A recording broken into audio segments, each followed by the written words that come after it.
Welcome back to another episode of the Coffee and Records podcast where we talk about music and mental health. Today we have a rock folk band based in Boston, Massachusetts. They're 5 talented musicians that compose and release music with the purpose of connecting with people.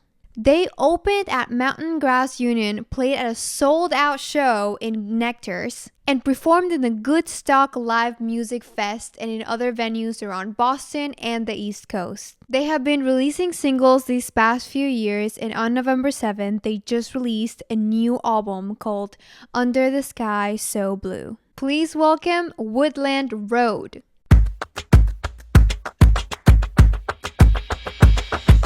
Woodland Rd, thank you so much for being here. Thank you. That's great that you guys reached out, and I'm so happy because, I was like really, as I was talking to you guys before, I never heard of your band until you guys reached out to me, and I'm so happy because I really like your music and I like your vision and your purpose. So yeah, thank you. And I want to start off by asking you guys, how did you guys meet?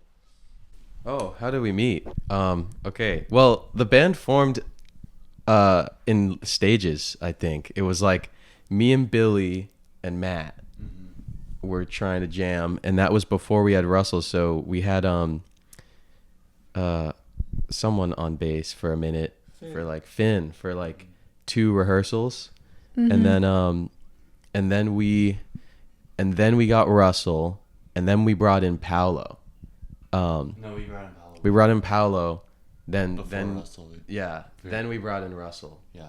But it kind of like we just started rehearsing and trying to write songs, having these little jam sessions, and we all ended up joining.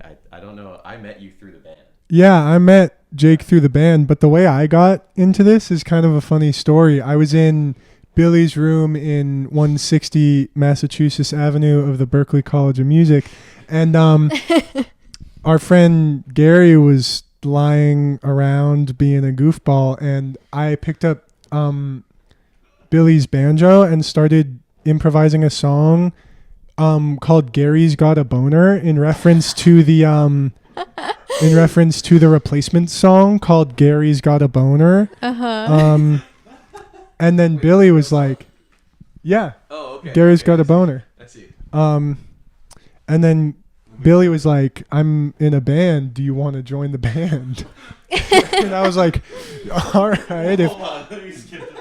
If Gary's Got a Boner is going to get me hired, I'm down. Let's do it. Well, first we were writing songs together like a couple times, I think, before, and then because we were like harmonizing or whatever that one night, we were just like goofing around and we were having a lot of fun. So we decided to start writing songs together, and then I asked him to join the band, and then Russell came very shortly after, and yeah. That's nice. And so, can you guys like talk more about like what instruments do you guys play? I play piano or keyboard, and then I have a harmonium, which is like a pump organ thing. Sort of like an accordion. I brought it. We can bust it out later. Oh, nice. Yeah. And then banjo on like 2 songs. Yeah. I pretty much play the guitar. I play electric guitar. That's the current instrumentation we have going right now for this album. Is you rock acoustic guitar most of the time, and I'm on electric. Not to steal your answer. Sorry. But yeah. Clearly. Yeah. And then I do play bass on one song. Our bassist nice. Russell wrote the riff on guitar, and he just plays it because he likes playing it, and it's fun to switch around and do stuff like that. Yeah. Right. Yeah, I play didgeridoo most of the time, which is pretty fun. But in all seriousness, I play acoustic guitar and sing, which is also pretty fun. But I came to the school as a drummer, so this band has been kind of a fun, like, okay, actually get good at guitar. I don't really know what's going on, but I just try and use my ear and see what's going on, and it's pretty fun. That's interesting that you got to explore something else. Yeah, it's fun. Yeah, it's fun. Love these guys, man. Yeah. It's a good time. I see you like working it out during rehearsals, and I'll be like, this guy's got a good ear. Like, I can tell a lot of the stuff you do is like you're like just feeling it. You all never had like this idea of like, okay, I want to be an artist, me myself, just me. Yeah, I mean that actually never occurred to me like Oh, until interesting. recently. Yeah, I think I always enjoyed like the creative processes of being in a band. I think only recently have I really like after writing with these guys, I think I got a lot better at writing and more confident. And Nice. only then have I like been like, oh, this is like a Jake song, I think, you know? So, Yeah. so yeah, I love all these guys and like, I love being in a band and like that whole kind of group creativity and Yeah, and talking more about that, like how would you guys describe like your creative process? Like you mentioned you write songs together. Is that always the case? And then how do you like, come to the studio, and how is the logistics of that when you're recording a song? This is actually, I like this question because we have a lot of really interesting creative things that we do. Like free jams have been an important part of our playing for a long time. Because we used to do those like ones where we just like we're like trying to play badly, basically, where we would just be like slamming on keys. It would kind of just be like we're all stimming, but like that it's and now we do that, but it's like we're like improvising as a group, and there's no soloist. It's like we're improvising this like piece as a group, and that always kind of gets us like in this flow. So there's always been like this kind of creative flow that we find, and it's like, and it has a lot to do with like really being in tune with each other. Yeah, and what about like the lyrics? I think we all kind of like split it up pretty evenly. We kind of just, I don't know. It's different like every time. Like I feel like there's no one like way that we write a song. Sometimes like we'll write something like on our own and bring it to the band, and then sometimes it's together. Sometimes we'll write something and find a really good melody, and then like write lyrics after the fact together, or like one of us will go home and really do that. Yeah, I think about the thanks. I think about Different Light and like Morning Sun. Those are like the two sides. Those are two of our songs, and they're like the two sides of like Different Light. Like Paolo brought that in, and it was done, and it's a fantastic song. But yeah, that's like, that's one side, and then the other side is Morning Sun, where I made the riff on guitar, and lyrics, and and then we like wrote the form of it together. I think Yeah, it was like a patch. it was kind of like it was like a patch, which so it's really everything everything in between. Wow, that's really nice mechanism. Like it's not only one person doing the work, but everyone. Yeah. That's really nice. How would you describe your vibe in 3 words? Frying pan with a hype. Okay, how about All Billy? right, here we go. Okay. Welcome back to Paolo. I was thinking frying pan. Frying pan. Yep. No. I don't know. I mean, like probably vibe. I think we tend to lean more towards like the raw, natural side. So I guess raw would be my. Okay. I like it. Yeah, I think definitely. I'm just going first thing that comes to my head. Joy.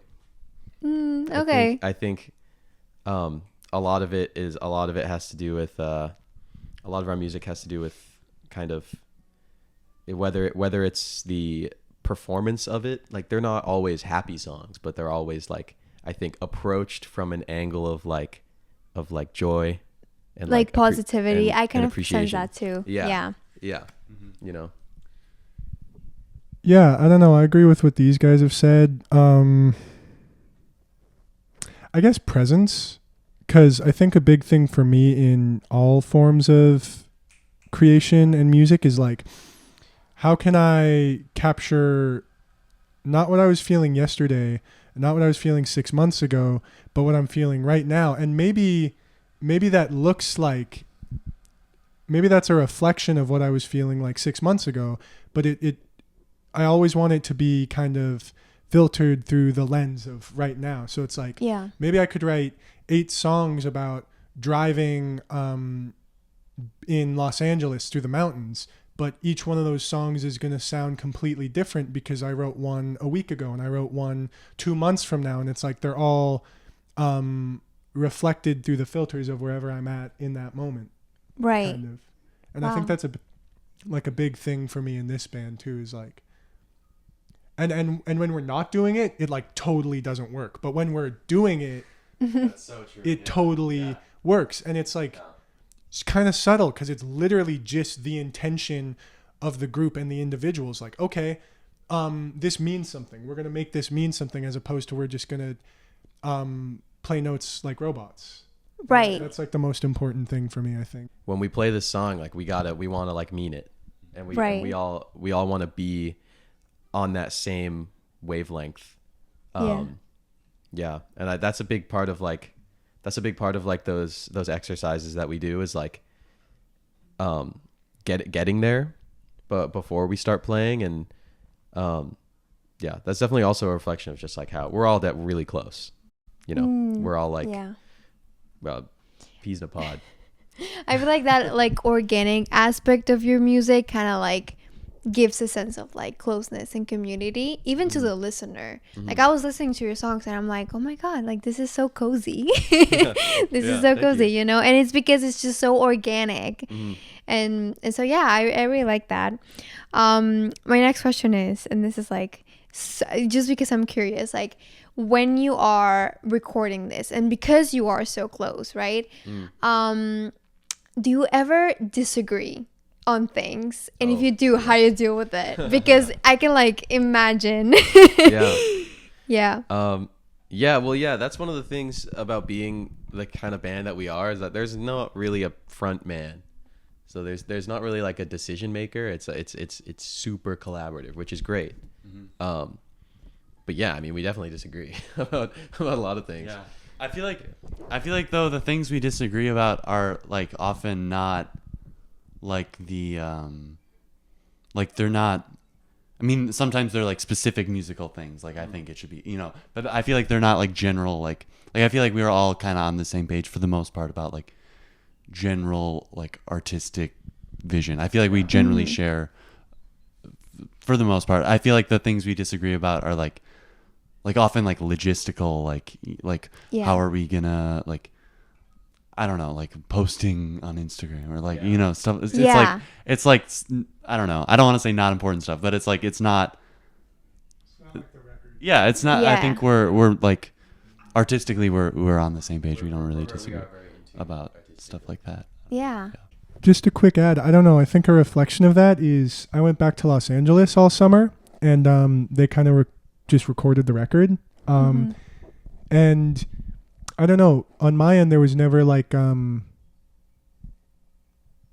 any doubt or anything. It was just like, oh, I'm going to be back home and they're going to record the record and I trust them and it's going to sound great. And then I'll come back and add my guitars or add my vocals. And it's like, you know, yeah. Yeah, no, that's that kind of great. trust. That's great. I didn't even really think about that from your perspective. Like that is, you know, that's so true. It's like, I know we definitely have we share the same vision.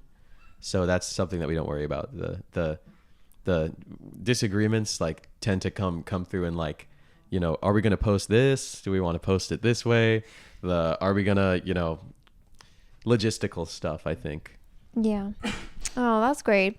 And like you mentioned social media. I'm wondering do you guys have like a management team or do you do it all yourselves? Mostly this. Oh, great. Yeah. I pretty much post everything. You are the social media manager as well. Yes. Yeah. I'm the manager of the band and the social media manager. We don't have any management. If anyone would like to help, that would be wonderful. Yeah, I'll still help if you help. No, that's great. We help each other. But we can, if anyone is watching and wants to manage the band, no. Music business students. Yeah, calling all music business students. Yeah. You'll only have to do half the work. I would love to keep doing it. We can share. That is great. But yeah, Yeah. I do a lot of the management stuff, and I enjoy it. Right. Yeah. And so, okay, so you do social media. Do each one of you of like each member of the band have like specific tasks you need to, like, who is responsible for booking, who is responsible for like the schedules of like the rehearsals? Is it just you? Okay. I try to get on these guys' ass a little bit, like, guys, you guys need to post as well. But I don't know. I'm very passionate about the band, so I'm like shit. If like no one else is gonna post, I'll just post every day. Yeah. I tend to. I like the business side of it. Honestly, the social media is my least favorite part of managing the band. I think I like the business side of it. I'm really into my email list. As you just saw. And like I've been learning a lot about the music, the business side of music, the music side of business. The business side of music through managing this band, because it's like, right. Yeah. But you don't study music business. What do you study? No, I'm a performance major. Oh, Guitar okay. performance. And all of you guys are performance majors, or? No, I'm MP&E. Oh, okay, I MP&E. do all the like production for the band. Yeah. Oh, okay. And what about you? I'm a songwriting major. Great. God help me. Mr. Berkeley, if you're watching this, I love you. I love you. I love you. I love you. Well, that's actually perfect. You have a variety of things. Yeah. That definitely contributes. Like to you studying our sound. MP&E, that's perfect. You That's produce. huge. Billy mixes and records all of our stuff. Like that's, that is, if we divided up tasks, that would be like, you're totally the like leader of that. And oftentimes when we're rehearsing live, you will have like production comments live about our live performance too. You just have that ear. So you're kind of like the band producer, I think. And a lot of the sound stuff. Yeah. Yeah, I feel like, okay, maybe it might seem like, oh, you're getting like all the like management stuff, but you got like, that contrast with other people. So that's really great. Mm-hmm. Yeah. It is definitely, it's a group effort. Yeah, It's a for group sure. effort. I can see that. Yeah. I want to talk about your new album coming up November 7th. Hell yeah. Under the Sky So Blue is it called? Yes, Under the Sky So Blue. Oh, when you told me that, I was like, oh my God, that's a beautiful name. But I want to know more about how that came. Like how would you describe the concept of the album, and how is it related to like the name, and how do you guys decide on the name? Yeah. So that was all Russell, the name. There was, I don't even remember. There's a show that he watched. I don't remember the name of it, and I probably should watch it too, Like a TV because show? it's the name of our album. And one of the episodes was called Under the Sky So Blue, and he described the feeling that he got. It's not really about the episode or whatever. It's not really about the like TV, but he said he had a very like particular like feeling, emotion that he felt watching that specific episode, and it like was a really like unique thing, whatever, and he wanted to like convey that like musically, like it was a very like particular niche random like feeling that he got, and he wrote a song called Under the Sky So Blue, which is on the record. And yeah, I think that was sort of I really just I thought that story was really cool, and like I agree, like I wanted to, I don't know, I think that's sort of where that name came from. Yeah. That reminds me of a lot of things about this band. Yeah. Like being driven by feeling. Oh yeah. Is huge. A big part of like everything what we do, writing, playing, like Is that a specific feeling that leads you to write a song? Yeah, I think just, I think it's more so in general, like being led by feeling as opposed to anything else. Mm-hmm. That's Yeah, just I a think big. we're all like, I don't know. I feel like I don't know. We're all like pretty sensitive people, I would say, and like I don't know. I feel like the like emotion, and like I feel like we're all like very able to like be vulnerable around each other, and that just like once that like clicked, like once we were all like became like really like close friends, and like I don't know, once there was that like level of empathy or whatever, I feel like the songwriting just got way better. Yeah. There's this one song we have called Betty Deering, and Billy and I wrote this one, and we had most of it done, like I guess a year and a half ago now, like second semester, so 2023, I guess it would have been, and then we left for summer, and we didn't touch it until the end of summer. There was like everything done except the second verse, basically. Second verse and second chorus. And then one day, I think it was in August, at the end of summer, we just hopped on FaceTime and I didn't even know that. finished this song in like literally 30 minutes, maybe less, I think. And it was so funny to me because I remember in the moment, there was no like, oh my gosh, these lyrics are so good or anything. It was just like, what about this? What about that? Yeah, sure, I guess that works, you know? And then I remember looking back at it, like when we started to play it, and I was like, we wrote that over FaceTime, like not necessarily trying to like make something that we both loved. But I don't know, I'm proud of those lyrics. I don't have any vocal harmony parts in that song, so I love getting to listen to the vocals to you guys harmonize. What would you say, like, does the album has like a common theme, or is it just more like just feelings and talking about different things? Yeah, I think definitely we did not have a theme in mind when we were writing these. When we were writing these songs, I mean, the idea of an album wasn't really even like a thing. I think we knew that it was in the future, but we were like, let's just write these songs. And but I think what ended up happening was like we kind of were writing all these tunes. We were chasing this like specific thing, this like specific feeling. I think like we were. Right. It's a good like representation of like where we're all at like in that moment of time and like writing wise and life wise. So I think the theme, if there is a theme, the theme comes from that just kind of organically. I feel like also there's like, I feel like from a like production standpoint, I sort of did try to like piece it together like in some ways like I guess there's like sonic like motifs or like, you know, like in the album, like I feel like a big thing like we did I have like a cassette recorder thing, and so like a big like sound on the album that we did was like Jake's slide guitar like would play like kind of like country slide stuff through the like kind of weirdly distorted, you know, like tape sound. So like there's that's just like one example, but there's like a bunch of like little like things I tried to do when I was like producing it or mixing it or whatever to like kind of tie it all together, because he's right, we kind of did it kind of is more of like a compilation of songs in some ways. Like we didn't it's not like a concept album or anything. Be like okay, that, let's sit down, write an album, but rather okay, we have these songs, let's make it. Okay, got it. Yeah. And you know, I like to think that like the sound ended up being quite like unified.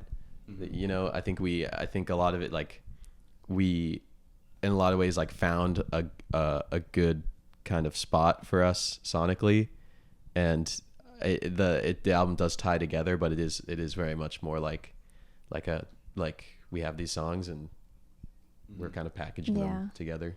Yeah. What was the biggest challenge when recording this album? Oh man. I mean a big piece of it was we did a lot of it over the summer, and Paolo and Russell were gone. Yeah. And so that was a little tricky, but we were able to like piece things together. There's a lot of like different ways we recorded the album at like certain points. Like when we were together in the spring, we did like a lot of like just apartment like recording, you know, like if only I could get a picture of that setup. We taped microphones hanging. Do you have pictures? Yeah, we taped microphones hanging from the ceiling as the drum overheads. Yeah. Well, wasn't that how we did overheads for all of the songs? Well, yeah. But yeah. Yeah, so that was like, yeah, we just set up in Billy's house, but Uh-huh. we recorded it a lot of different ways. I mean, yeah. Yeah, and then we had like like some studio sessions too. I did an internship at a studio this summer, and Oh, nice. the owner he's such a big like mentor of mine, and he let me like use the studio whenever he was out of town. So we got a lot of recording done once Russell was back at the end of the summer. We finished like 3 or 4 songs that week, so that was a big piece of the album too. Yeah, and then some we did like a recording in the winter of, I think, when we recorded Under the Sky So Blue. That was at like a Berkeley studio. So it was kind of like kind of pieced together in a lot of different ways. And then Betty Deering, when we recorded that's like its own thing too. That one we did at my house, but it was different than like the rest, because the other stuff that we did at my house was kind of like pieced together. We would do like drums and bass, but that one we were all together. It was live. We had like 4 or 5 mics total, and it was like and no mic stands, but it came out really cool to me. It might not be like super like conventional or like high fidelity or whatever, but I feel like we got a really, really special take of that that I don't know if we would have gotten if we had done it a different way. Right. Like, I don't know, there was a lot that was like we were all just like together, like looking at each other. A lot of it was just improvised. Like it was kind of like one of those like magic moments. I don't know. Right. So that was really cool. Yeah, I was just gonna say, for the record, I think high fidelity is overrated. I've been recording all my music onto voice memos and then putting them into Ableton for like 6 months now, and you just fuck it up a little bit and it sounds pretty dope. So Yeah. No, totally. You don't need like these fancy things to make good music, especially nowadays. you really don't. I mean, the iPhone like voice memos is like good. It's like Good. sorry MP&E major. Sorry Billy. I know that hurts a little bit. No, it doesn't. No, but yeah. Like It's all just, I mean, it just depends on context. I feel like I don't know. Like people will like all the like gear talk and whatever is kind of boring. I don't know. But like people like to, I don't know where I was going with. Like people like to make like big statements, but I feel like anything with production, like it just depends on context. Like what is Yeah. like what is this song? You know, like it's not like there's not a one size fits all. Like I would never record like a pop song the way I did Betty Deering. Like never, you know. But like it's just dependent on the song, you know. Totally. What's you guys' favorite song? on the album. Yeah. Oh man. My favorite song to play is probably Betty Deering. I think that's probably my favorite one to play. yeah, I think that's my favorite to play, and maybe like my favorite song of ours. I'm not sure what my favorite recorded piece is though. I honestly like Benny's song. I think that came out quite well. Really? Yeah, I like the little harmonies that you and I added at mine, the ooze. That's not on the record though. Yeah. Yeah, It's not on. Oh. Oh yeah. Well, I like that song still. Nice. Turned out good. Probably like Dream I Had or Morning Sun. I think those Yeah. turned out pretty good. But yeah, I mean, it's hard to say because I feel like I've talked to a lot of people and who have heard like parts of the record, and they all like everyone's got a different favorite. Like I don't think Yeah. that there's. Which I love. I think that's a good thing. Like I think that's a good sign. Yeah. That, Yeah. And what's like your favorite lyric? You know when you say entropy yeah. in Coldest Winter, that is one of my favorite lyrics. Yeah, I think. it's there's nothing in the world that I ever wanted more than to know the dance of entropy and learn its changing form. Oh, lyric. that's Yeah. so beautiful. And I love the melody that you sing when you sing the word entropy. Entropy. Like yeah. Yeah. Yeah. What song is it in? That's Coldest Winter. yeah, that's Coldest Winter. Oh, nice. I love that song too. Actually, Yeah. actually, as far as that changed my mind. That recording That recording pretty cool. kicks some ass. Actually, I like that one. Yeah, I was very proud of the guitar solo that I came up with too.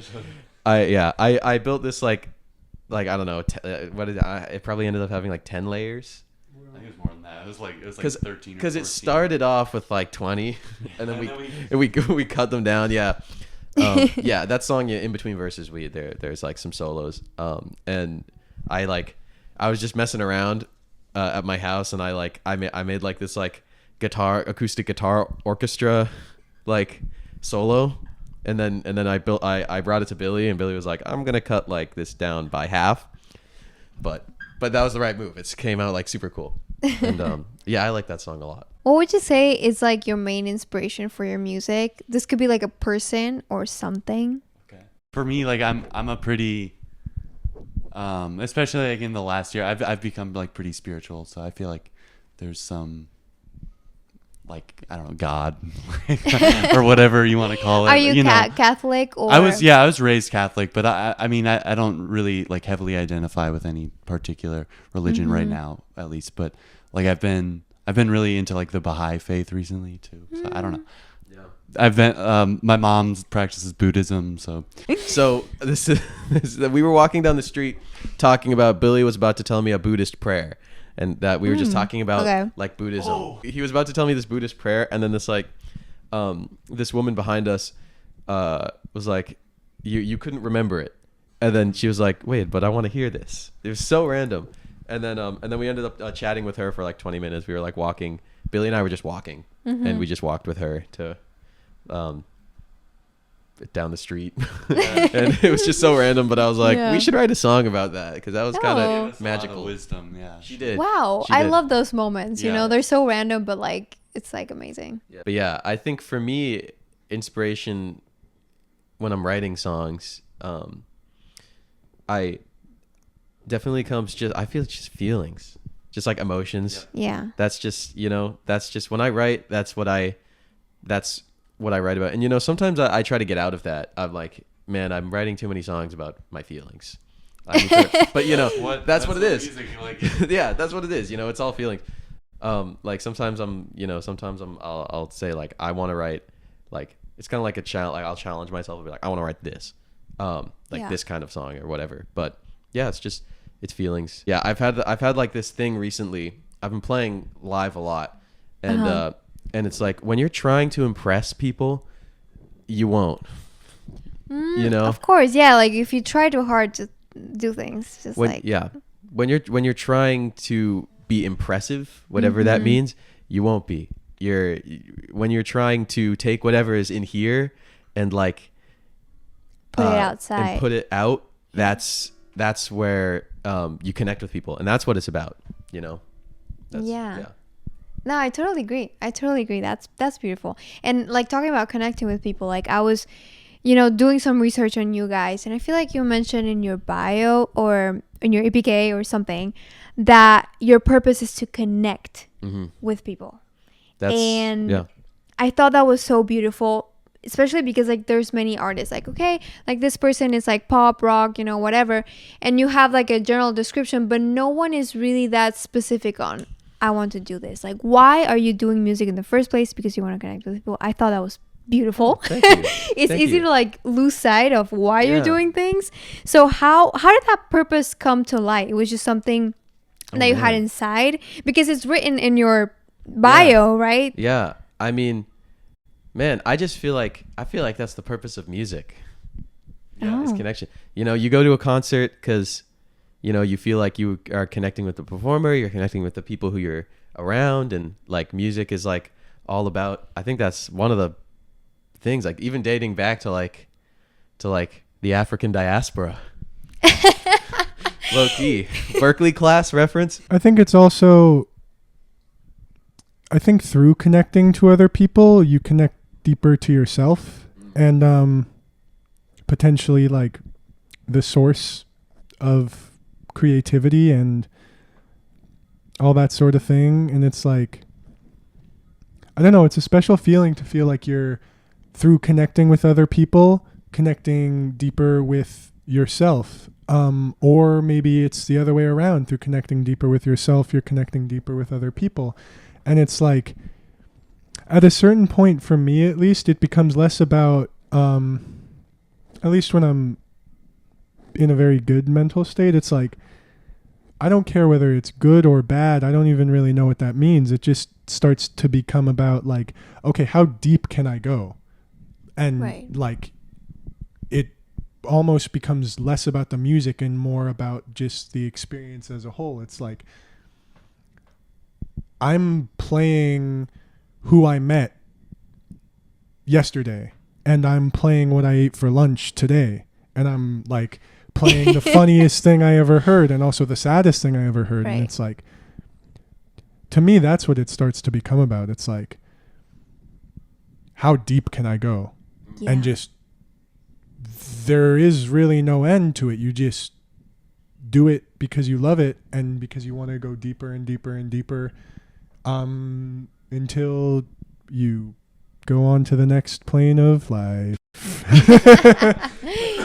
I love how you mentioned like it doesn't matter if it's good or bad, because I feel like life is like that. You're gonna have bad moments. You're gonna have, you know, it's just kind of like allowing your audience to kind of like feel whatever they need to feel. That's beautiful. Yeah. You are in your meat suit judging yourself before you even like make it. That's yeah. That is pretty much what I was saying earlier. Like, you know, what is it? So don't, you know, in my experience at least, when you're trying to like be good or like write something good, it's not going to come out that way. Yeah. You know, that and that's not really the point. I think that gets lost. You know, it's like, especially at music school, it's like, how fast can I shred bebop scales? Okay. Well, maybe Right. why are you shredding bebop scales? Like, Exactly. you know, like, so that gets lost. And there is a certain aspect of like, yeah, you need to like, you need to practice so that can come out. Totally. In any way, like songwriting, playing. But yeah.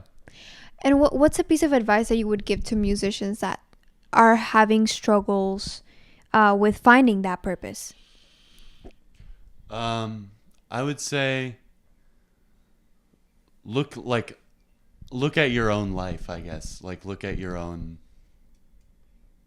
I don't know. I think if you become too focused on like the actual like the I don't know, if you become too focused on the music that it's like starts to disconnect from like your actual life and your beliefs and feelings and whatever, like I think then that it can kind of lose its meaning because it starts to exist in a vacuum. It's like just music. It doesn't exist in context, but I feel like people relate to music because it exists in context. You know, they hear their favorite song and a certain lyric or whatever relates to them because, or like to their life experiences, or even like a certain chord, you know, they have like all these like associations like from like their childhood or whatever, like a sus chord, you know, like that like reminds them of something, even if they don't realize that, even if it's not like, even if it's a subconscious thing. I feel like everyone has their own associations with musical patterns and stuff. And I don't know, I think if it starts to exist in a vacuum, it can lose its meaning, but you have to like tie it to like the rest of your life. Like, so I would say look at your own life, start like being present with yourself, and I don't know, and go from there. Yeah. And it could be a challenge, right? It could be a challenge, but It is a challenge, but that's why it's good too. Yeah, totally. You know, if it was easy, then what's the point? I guess. Stop taking it so seriously and sit down at your instrument or in your DAW or whatever it is that you do and make the most joyful, funniest, silliest, stupidest thing you can make, because I guarantee if you do that with like just the childlike wonder that brought you to music in the first place, it will be really good. And you'll realize, oh, all the things I love don't come from me being serious or the cerebral parts of music. It comes from, that sounds funny, or that sounds cool, or that makes me think of my mom. And it's like, oh, and then 5 hours have passed and you have a new song or a new composition or a new whatever. And it's like, that just came from being like a curious human, not from I need to make something. Yeah, and I feel like that gets so lost, especially here at Berkeley, because we have all these classes and we all these rules, and you kind of like want to, do something original, and you think about it too much, and you I feel like a lot of musicians lose sight of that. Yeah. So, that's the thing. It will be, if you just do you, like, it will be original. Exactly. There's no, you don't have to try to be original. I mean, unless you literally can't come up with anything and you have to steal stuff from other people. But like, Yeah. But stealing that's true. Stealing that's great. What is it? Good artists borrow, great artists steal. Yeah. Okay, I want to play like a little game. Who's most likely to? This will be fun. This is gonna be fun. Okay, so who is most likely to be late for rehearsals? Paolo. Why? Is there like a specific reason why you're late, or So in my old band, there was this kid named Wyatt. Wyatt, if you're watching this, I love you so much, and I can't wait to write more songs with you at some point in my life. But in that band, he was the one who was always kind of late. And so I kind of had to be more in a parental role, and I was like, hey, if you're not out of your house in the next 5 minutes, I am leaving without you for the gig. Yeah. I'm driving away in my car without you. Get out here. But I feel like in this band and in school in general, I start to think that I can bend the will of time to be mine. And I'm like, I need to eat and get dressed and do this and this and this before rehearsal in 15 minutes, but I'm not starting any of it. I'm sitting at my computer making a track. And it's like, for some reason in my head, I'm like, I can still get all this done and get to rehearsal in time. Yeah. But then the second I like close my computer, I'm like, wait a second, I should have been doing all this stuff 20 minutes ago. That's like a life college thing. It's I also feel that. Yeah, you're like, I got so many things to do, and I low-key need to get them done before this, and you try, but sometimes you just don't. Yeah. Yeah. Okay, so who's most likely to forget the lyrics or the chords of a song during... I'm most likely to forget the lyrics. Definitely. We actually have a song that we actually have a song that Paolo improvises the lyrics, all of them every time. Because you forget? Two, because there's like an outro song we do, and then there's also the pieces, which we wrote lyrics to, but I never sing them because I don't really know them. Oh my God. Wait, is that real? Yeah, hey, you know what? Yeah, the chorus. Well, I mean, something that you might not know is Paolo's a pretty experienced rapper. Yeah. But on a more serious note regarding lyrics, I feel like most of my favorite lyrics I've ever written are like when I'm just sitting around with people improvising songs, and then when I sit down to actually write lyrics, I'm like, this is just dog shit, man. Like, what are you saying? That's kind of true. I feel like I was just writing a song the other day, and I'm like, I don't know what this means, but it makes me like, it's all back to feeling. Like, it makes me like, I sung it because I feel like those words, and they don't really make sense, but it's kind of cool. Yeah. Feelings sometimes don't make sense. Yeah. No, exactly. Yeah. If your feelings confuse you, then sing some weird confusing stuff that doesn't make any sense. I love that. Okay, who's most likely to bring a date to a show? Yeah. Actually, yeah. Yeah. There's actually No competition. There's actually no competition. It's definitely me. Yeah, I'll admit to that. Okay. Who's most likely to go to sleep right after a show? No after party, no nothing. Probably Paolo. Probably all of us. Yeah. All of you guys? Or who's most likely to go to keep on partying after a show? Like if it's just... Interesting. Probably like us too. Okay. Because I feel like if I was alone, I just want to go to bed. I don't know. I'm not a super extroverted person or whatever, but I do like the nighttime a lot. So I like to, I don't know. And then I'm very social. So if Billy's up doing stuff, then I'm like, I'm gonna come. But I think about the Nectar's gig, and I'm like, yeah, we all we're just Yeah. And what about you? You're more like an introvert, don't like to. I think I'm pretty good with people sometimes, but I also think under no circumstances should I be allowed to like exist in a room with people, especially if they're like regular business types, you know, like stocks and shit, for more than 5 minutes. I Right. think. No, totally That sort understandable. of thing. But, you know, I can if there's dancing, I can rock with it. I wrote a journal entry yesterday about dancing. It's so good, you guys. It's so good. Really good. I was thinking of I've been listening to the new Geese record a lot, but I was thinking of there's only dance music in times of war. In times of war, you must go dancing out on the dance floor. Those are the lyrics. It's so real. All you can do is dance. Like, I don't know. Yeah. We're just obsessed. We're just, I mean, you and me At are, least, yeah, are just obsessed with that record. That the new Geese record getting killed. Oh. That's like Yeah. big inspiration for us. Who's most likely to zone out during rehearsals? Yeah. Matt. No, he's not here, but I'm calling you out. It's Matt. But out of the three of us. Out of the three of us, probably me. Can you guys describe a day that you have a gig? Like, how does your day look like from the morning to the time that you go to the gig? Oh, this will be good. We've had a lot of different, because I mean, we've had a lot of gigs where we're like driving there, and it's like, Oh. I feel like Yeah.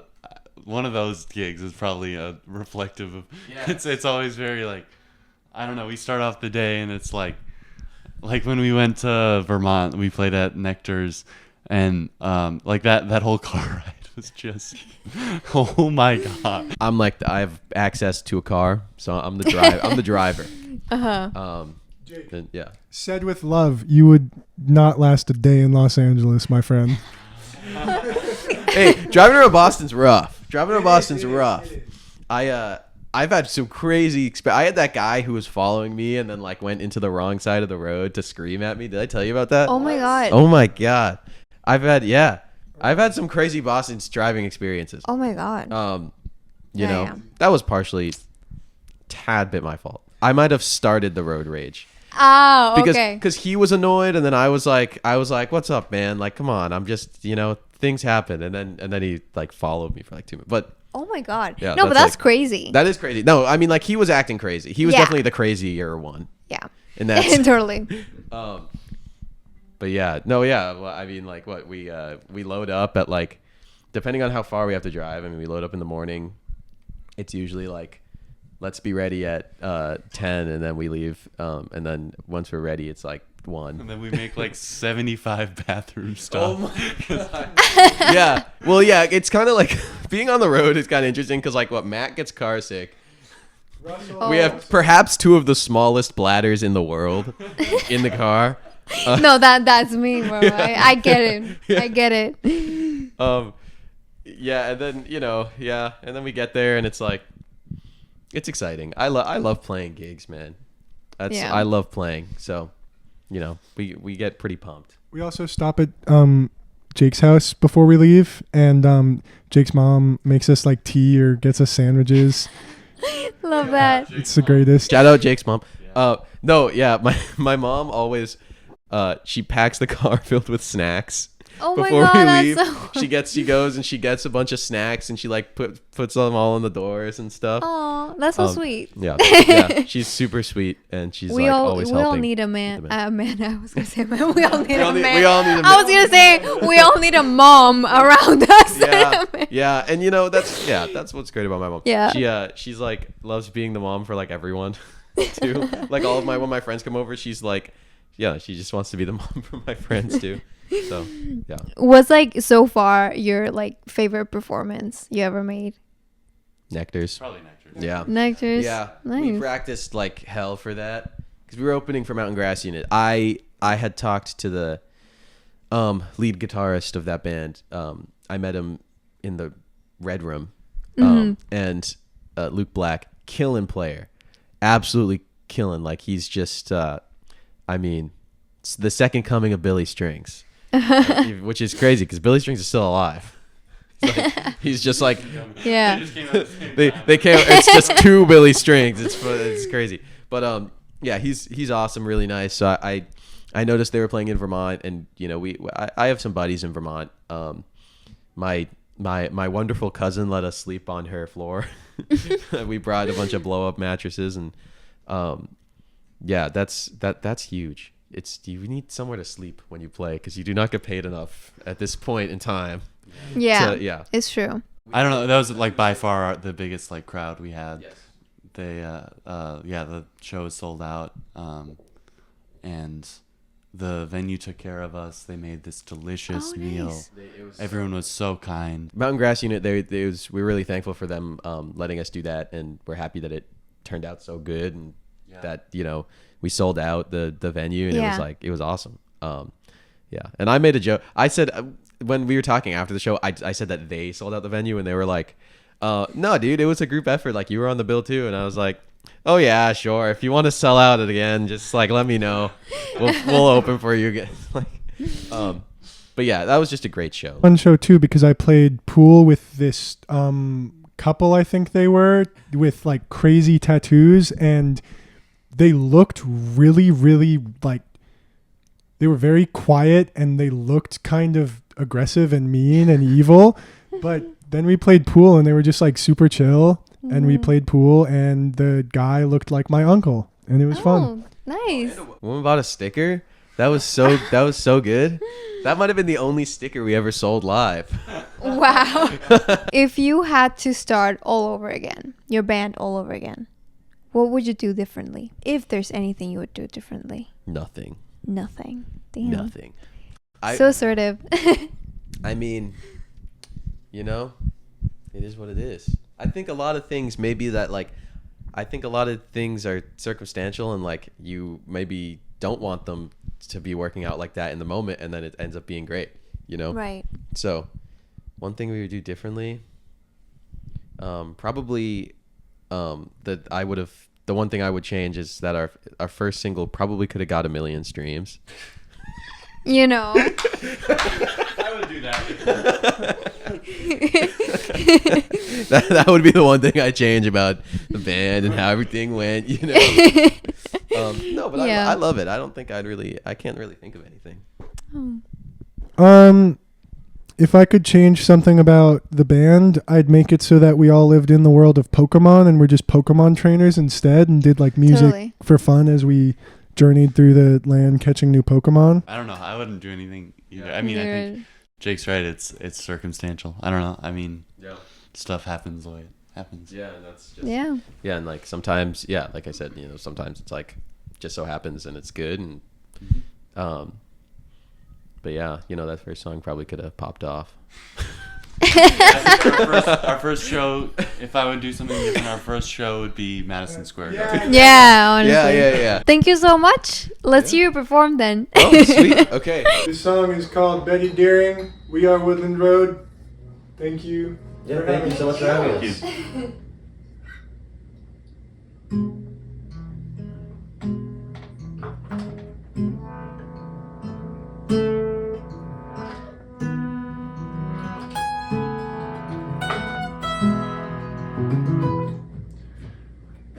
Rain falls like no other. You feel the pain of growing here again.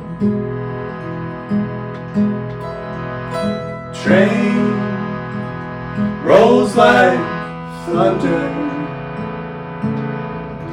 louder than the voice of my old friend.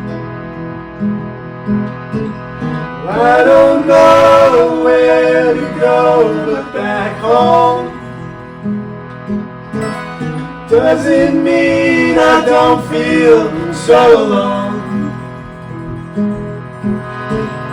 My mom will welcome me back in from the cold. I'll go, I'll go, I'll go.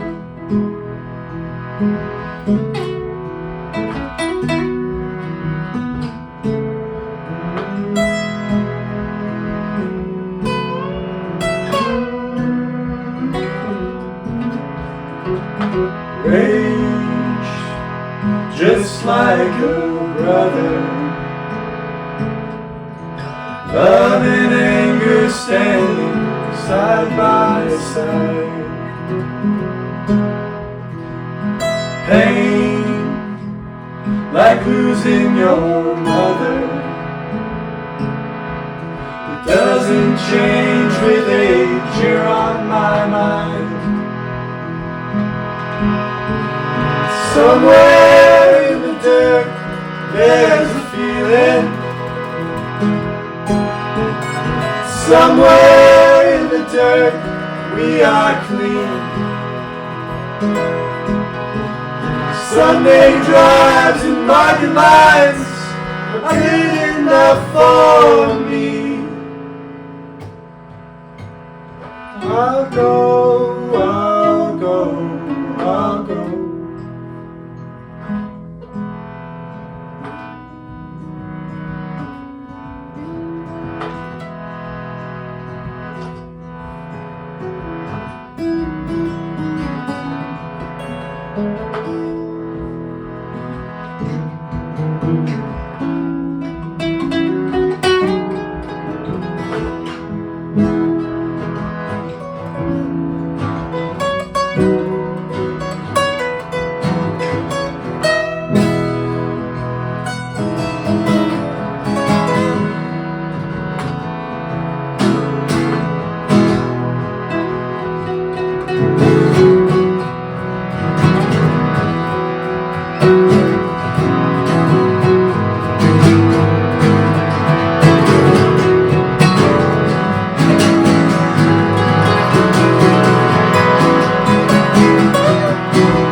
That was amazing.